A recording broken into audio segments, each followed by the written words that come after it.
Amén. Dios eterno, sabemos que hace 2000 años sobre la cruz del Calvario en la ciudad de Jerusalén derramó su sangre preciosa.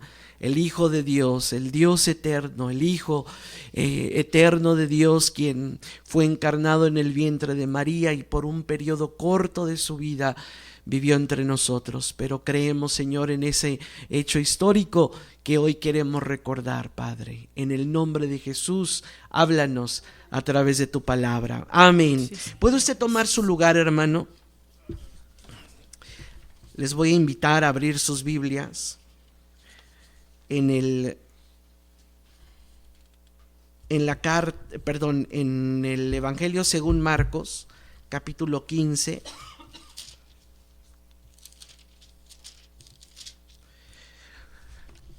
Evangelio según Marcos, capítulo 15,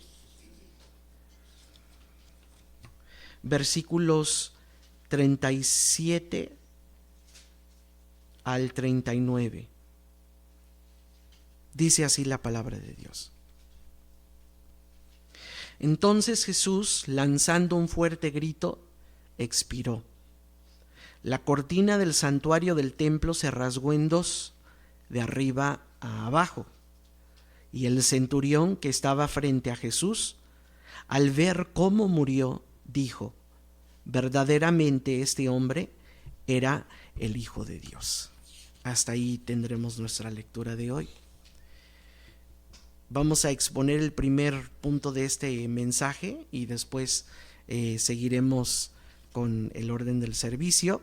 Vamos, después de este primer punto, a escuchar una lectura de la Biblia. Cuando vemos los 4 evangelios, hermano, nos damos cuenta de algo bien interesante, que los 4 evangelios, Mateo, Marcos, Lucas y Juan, dedican una buena porción de su libro en la última semana de la vida de Jesús. Es muy interesante porque abarca la vida de Jesús una sola semana, la última semana de su vida, pero dedican los autores de los evangelios mucho espacio para hablar acerca de esa última semana. ¿Y cómo termina todo? ¿Cómo termina la historia en Mateo, Marcos, Lucas y Juan? Todo termina con el glorioso milagro de la resurrección de Jesús, un domingo por la mañana. Y de eso estaremos hablando el próximo domingo, dentro de unos días. Pero cuando pensamos en los eventos de la última semana de la vida de Jesús, ¿en qué nos enfocamos? En el arresto de Jesús, cuando es abandonado por sus discípulos, su juicio ante los judíos, ante los romanos, las burlas, los tormentos, las torturas, y finalmente el momento de la crucifixión, cuando sus manos y sus pies son clavadas a la cruz. Y nunca debemos olvidar que cuando Jesús sufre todo ese dolor y esa tortura, realmente experimentó en carne propia ese dolor, porque su cuerpo era un cuerpo de carne y hueso, porque cuando el Hijo de Dios se encarnó en el vientre de María, tomó realmente un cuerpo real, un cuerpo humano verdadero, y todos estos sufrimientos finalmente son la causa de la muerte de Jesús. Entonces, a lo largo de los años, desde el año alrededor del año 300, la cristiandad se ha reunido un viernes antes de el domingo de resurrección para enfocar y tener un tiempo solemne enfocado en la muerte y sacrificio de Jesús. Y creo que es bueno, creo que es una buena disciplina, una buena práctica tener un tiempo especial para reflexionar sobre la crucifixión y la muerte de Jesús, porque al reflexionar sobre ese momento tan difícil, tan terrible, podríamos decir en términos humanos, contribuye al gozo que sentimos saber que Jesús resucitó y venció la muerte. Y más nos alegra saber que Jesús no está en la tumba, sino que Él resucitó de entre los muertos por el poder de Dios. Entonces, en este pasaje corto que ya leímos, no habla acerca de la resurrección, de hecho habla de los últimos momentos de la vida de Jesús. Y normalmente en nuestra mente, cuando vamos a hablar del milagro de la resurrección, como que nos transportamos a ese momento en que la roca se mueve, se abre la tumba y sale victorioso el Hijo de Dios, habiendo ya resucitado. Y decimos, qué glorioso milagro. Pero hoy quiero hablar de los 3 milagros de la crucifixión. Los 3 milagros que ocurrieron en el momento de la muerte de Jesús, porque en efecto fueron 3 milagros que sucedieron allí. Dice nuevamente la palabra de Dios ahí en el versículo 37, entonces Jesús, lanzando un fuerte grito, expiró. La cortina del santuario del templo se rasgó en 2, de arriba abajo, y el centurión que estaba frente a Jesús, al ver cómo murió, dijo, verdaderamente este hombre era el Hijo de Dios. Así es que vamos a ver ese primer milagro. El primer milagro es la cortina o el velo del templo que se rasgó. Marcos 15:37 es un versículo tan especial porque en ese momento fallece Jesús de Nazaret. En ese momento su pulso ya no está, ya no respira, ya no corre sangre por sus venas, ya su corazón ya no palpita. Jesús en el versículo 37 está muerto. Pero antes de morir, ¿qué dice el evangelista Marcos 15:37? Antes de morir dice que lanza un fuerte grito y después expiró. Y lo que se debe de venir a nuestra mente es, ¿qué fue lo que gritó Jesús? Bueno, para eso tenemos que ir a otros evangelios, porque Marcos no nos dice qué fue lo que gritó, simplemente nos dice que gritó algo. Hay 2 versículos que dice que Jesús gritó algo antes de morir. Estos versículos están en Lucas 23:46 y Juan 19:30. En Lucas 23:46 nos dice que Jesús exclamó con fuerza, Padre, en tus manos encomiendo mi espíritu. Y al decir esto, expiró. ¿Okay? Entonces en ese pasaje, Jesús ¿qué dice? Padre, en tus manos encomiendo mi espíritu, y muere. En Juan 19:30 nos dice, al probar Jesús el vinagre dijo, todo se ha cumplido o consumado es, como dice en la Reina Valera, luego inclinó la cabeza y entregó el espíritu. Entonces la pregunta es, ¿qué fue lo que realmente dijo? Porque uno dice una cosa y otro dice otra. Creo que realmente lo que Jesús dijo antes de morir fueron las 2 cosas. Yo me imagino que lo que dijo fue esto, consumado es, seguido por Padre, en tus manos encomiendo mi espíritu, y muere Jesús. Entonces Jesús, cuando él dice, Padre, en tus manos encomiendo mi espíritu, ese grito que dio, él está consciente que ya está agonizando. Cada vez él siente más lenta su respiración. De hecho, un médico que hizo un estudio acerca de la muerte de Jesús, un estudio médico, dice que Jesús ha de haber muerto por haberse asfixiado o ahogado en su propia sangre. Esa era la manera en que morían los que eran crucificados. Entonces, al tener Jesús sus manos estrechas y sus pies sin poder mover, para él poder respirar, sabiendo que la fuerza de gravedad lo bajaba hacia el piso, él tenía para poder respirar, tener que elevarse un poco, poder respirar, y cada vez eso resultaba ser más difícil, porque sus fuerzas se estaban agotando. Así es que Jesús hace un último intento para elevar su cuerpo y tomar aire, y así poder gritar, consumado es. Padre, en tus manos encomiendo mi espíritu. Todo se ha cumplido, he cumplido con la voluntad del Padre. Eso quiso decir, he ofrecido mi vida en sacrificio, he completado la obra, he cumplido el propósito de Dios para mí. Y Él entrega su espíritu al Padre sabiendo que el Padre ha estado con Jesús aún en el momento de su muerte. Muere no como alguien que no tiene esperanza, sino como un valiente guerrero que ha ganado la batalla contra el enemigo. Y es allí donde ya sucede el primer milagro de la crucifixión, porque en el templo de Herodes hay un velo, una cortina que divide el lugar santo del lugar santísimo. Y en ese momento, de manera milagrosa, se rompe, se parte en dos esa cortina de arriba hacia abajo, y ya no está esa cortina dividiendo el lugar santo del lugar santísimo.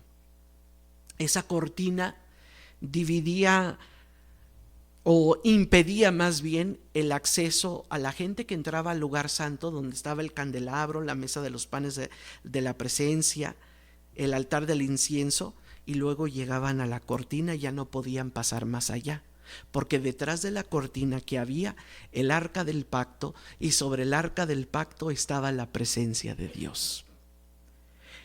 Y nadie de la comunidad hebrea podía entrar excepto un solo hombre, el sumo sacerdote, y él podía entrar una vez al año en el día de la expiación. Era el lugar más santo. Por eso se le llama el lugar santísimo. Era el lugar donde moraba la presencia de Dios de una manera muy especial, y donde solo podía experimentar ese momento, ¿quién? El sumo sacerdote, una vez al año, y nadie más. Solo el sumo sacerdote podía decir: yo he tenido el privilegio este año de estar en el lugar santísimo ante la presencia de Dios, he contemplado la hermosura de su santidad, pero ahora esa cortina que divide el acceso para poder entrar se rasga, se hace una rotura enorme y queda dividido, y ya hay un acceso libre. Ese es el primer milagro de la crucifixión de Jesús. Así es que el primer milagro fue de que de manera repentina se rompe, se rasga esa cortina que divide el lugar santo del lugar santísimo. El segundo milagro, ¿cuál fue el segundo milagro que ocurre? Lo vemos eso en el versículo 39 de Marcos 15. Dice: y el centurión que estaba frente a Jesús, al ver cómo murió, dijo: verdaderamente este hombre era el Hijo de Dios. El segundo milagro es la declaración que hizo este centurión al ver cómo muere Jesús. Al pie de la cruz habían varios soldados. Entre ellos estaba un centurión. Un centurión es un soldado que está al mando de 100 soldados. Es alguien de alto rango. ¿Y él para qué estaba allí? ¿Con qué propósito estaba en ese lugar al pie de la cruz? Bueno, él estaba allí para asegurarse que nadie interrumpiera la ejecución, que nadie interrumpiera el momento en que ellos estaban dando muerte a Jesús y a los dos ladrones que estaban crucificados junto con él. Seguramente este hombre no es judío. Él lo más probable es que es romano, es gentil, no es un creyente en el Dios de Israel. Él lo más probable es que adora los ídolos que adoran los romanos. De hecho, Marcos 15, 16 al 20 nos dice la actitud que tenían los soldados hacia Jesús, y no era una actitud favorable. Dice Marcos 15, 16: los soldados llevaron a Jesús al interior del palacio, es decir, al pretorio, y reunieron a toda la tropa. ¿Y qué hicieron? Le pusieron un manto color púrpura, y luego trenzaron una corona de espinas y se la colocaron. ¡Viva el Rey de los Judíos!, lo aclamaban. Lo golpeaban en la cabeza con una vara y lo escupían. Doblando la rodilla le rendían homenaje. Después de burlarse de él, le quitaron el manto color púrpura, le pusieron su propia ropa y se lo llevaron para crucificarlo. ¿Qué estaban haciendo los soldados?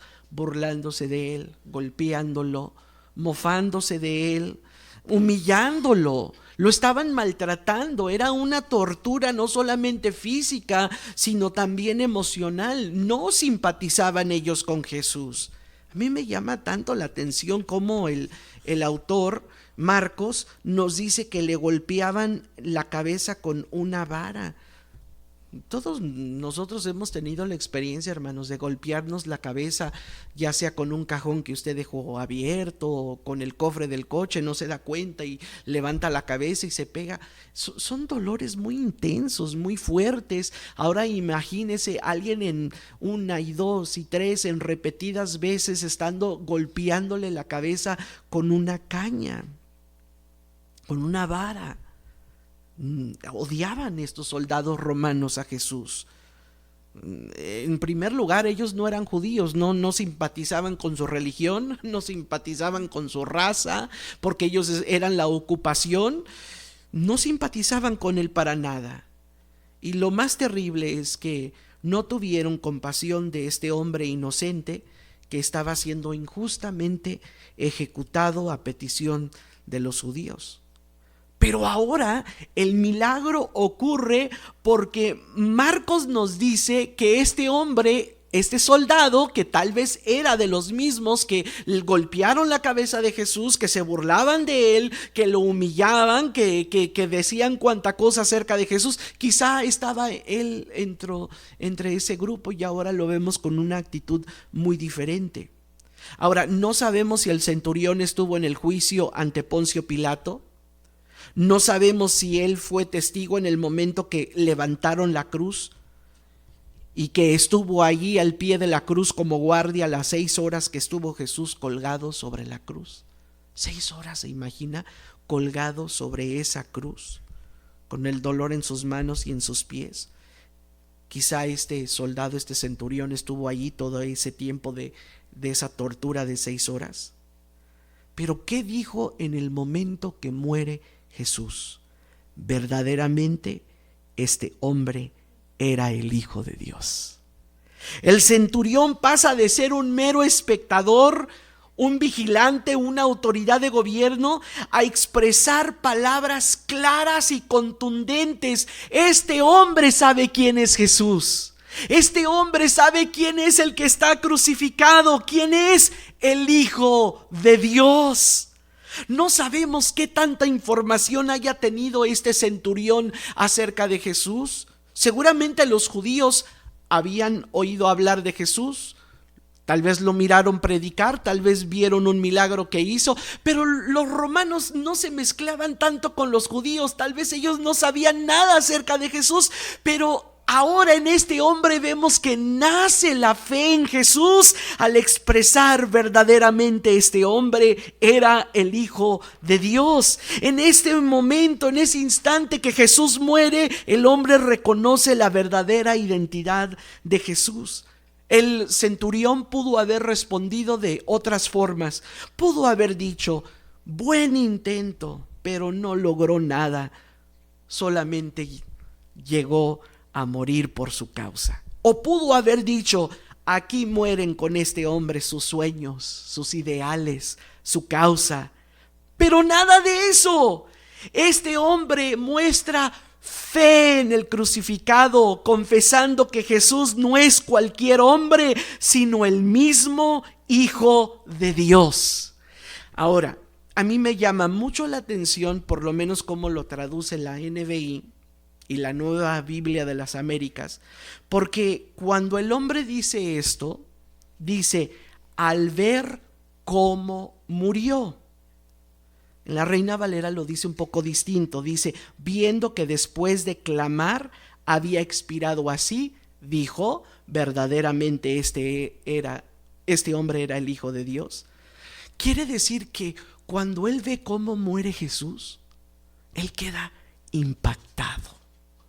Cuando él ve cómo muere Jesús, su vida es transformada al ver cómo muere el que está allí colgado en la cruz. No olvidemos que habían otros dos ladrones al lado de Jesús, y ellos también murieron, pero Jesús murió de una manera distinta, y eso impacta al hombre. Y cuando él ve cómo muere Jesús, es que él expresa: verdaderamente este hombre era el Hijo de Dios. Y es que Jesús no muere una muerte natural, muere a causa de una tortura, una crucifixión, una manera muy cruel para ejecutar a una persona, ya que era una muerte larga, lenta, dolorosa, para que prolongue la agonía de la persona que está siendo castigada de esa forma. Y el centurión ve que Jesús en sus últimos momentos no teme a la muerte, sino que con seguridad y confianza afirma: he cumplido todo, consumado es, está hecho. Padre, en tus manos encomiendo mi espíritu. Y este hombre se da cuenta, estas no son las palabras de un moribundo que fracasó en su misión. Estas no son palabras de un hombre desilusionado porque no logró su propósito.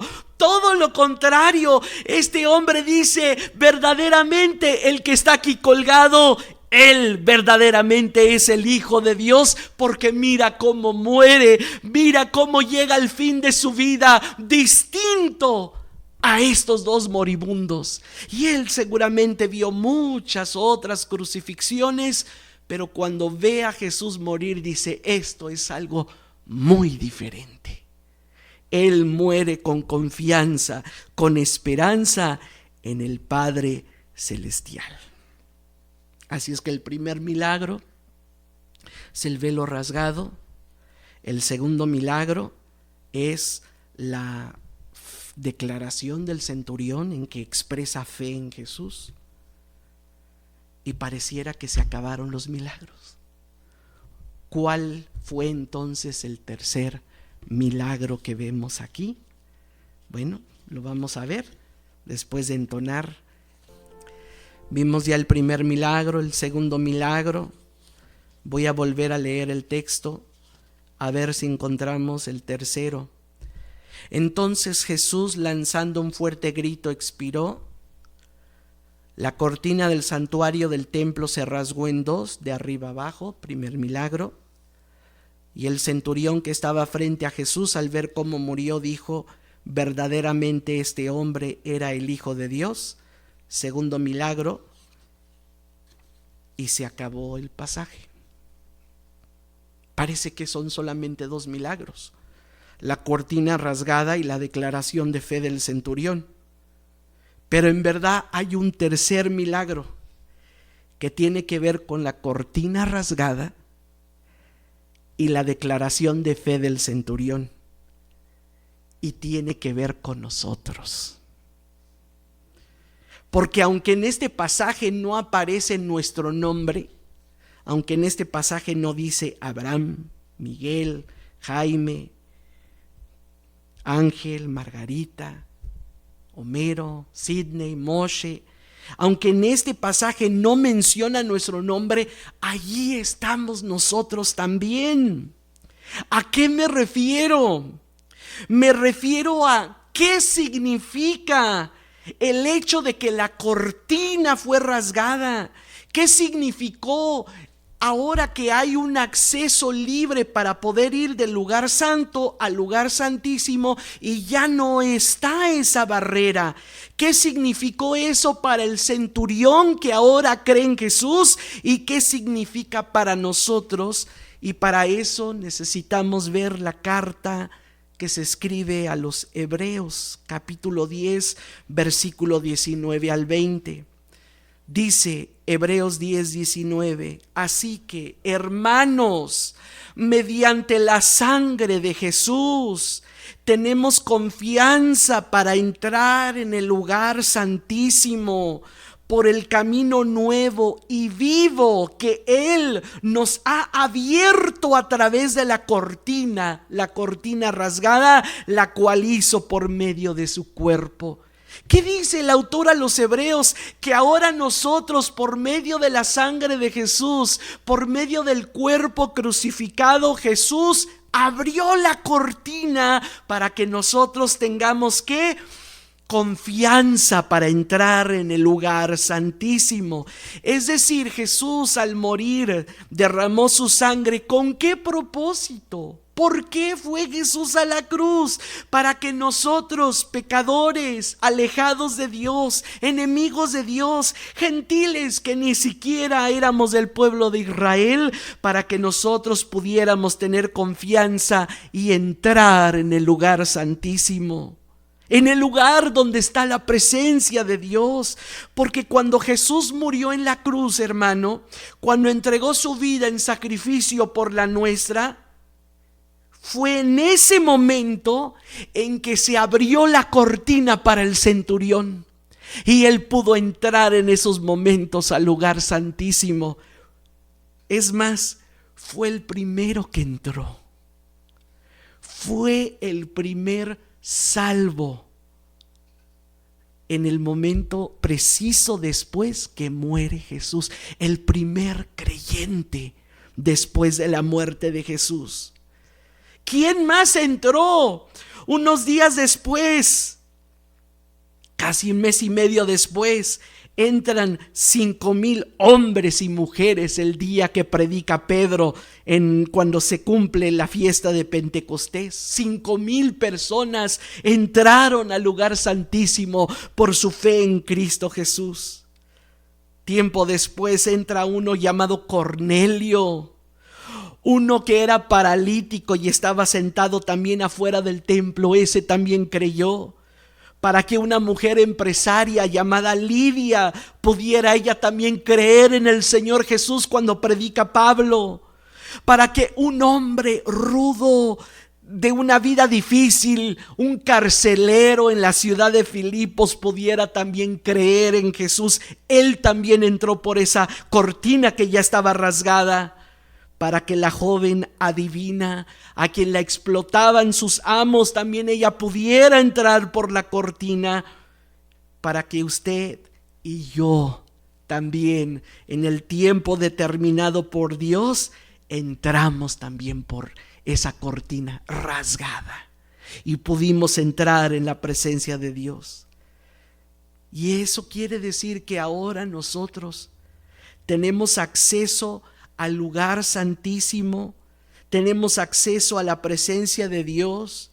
No necesitamos un sacerdote para que nos acerque a Dios, porque Cristo mismo rasgó la cortina que nos separaba de la presencia de Dios.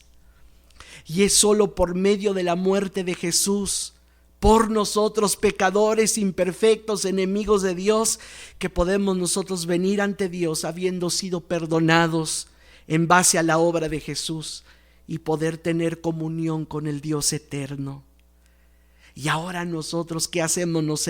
Nos acercamos confiadamente ante el Dios que tuvo tanto amor a la humanidad, que envió a su Hijo unigénito para que todo aquel que cree en Él no se pierda, sino que tenga vida eterna.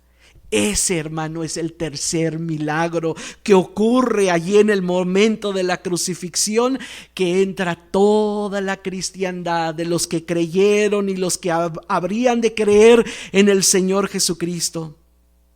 No solamente el centurión tuvo acceso a la presencia de Dios, sino que también nosotros tenemos ese mismo encuentro personal con el Dios vivo, y al haber entrado por esa cortina rasgada podemos ahora clamarle a Él, sentir su presencia, tener comunión con Él por la eternidad, saber que somos sus hijos y saber que somos miembros de la familia de Dios.